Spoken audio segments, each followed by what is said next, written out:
জন্য সেই 1 ঘন্টা ধরে ওয়েট করতেছি, ট্রেন আসতেছে না আসতেছে না আসতেছে না। কি একটা অবস্থা ভাই রে ভাই, এমনিতে গরমে অবস্থা খারাপ, এরপরে আবার ট্রেন আসছে না। সেই কখন থেকে দাঁড়িয়ে আছি ট্রেনের অপেক্ষায়। আপনারাই বলেন এত লেট হলে কি ভালো লাগে এই গরমে বসে থাকি? আর ট্রেন আসলেই কিন্তু চলে যাব, বুঝতে পারছেন?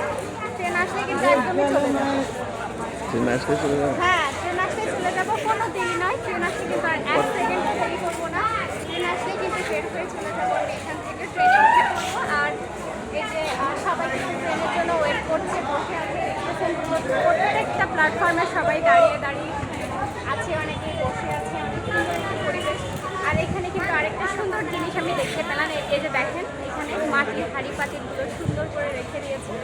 দেখো না এই সাইডটা অনেক দোকান, চারপাশে অনেক লোকজন, সব মিলিয়ে একদম ভ্যাপসা একটা অবস্থা হয়ে আছে।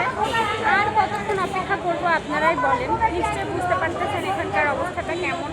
এই অপেক্ষা করতে করতে মনে হচ্ছে ভাইরে ভাই জীবনটাই শেষ হয়ে গেল এই ট্রেনের অপেক্ষায় বসে থাকতে থাকতে। এত কি অপেক্ষা করা যায় নাকি? সেই গুনতেছি টাইম শেষ হচ্ছে না।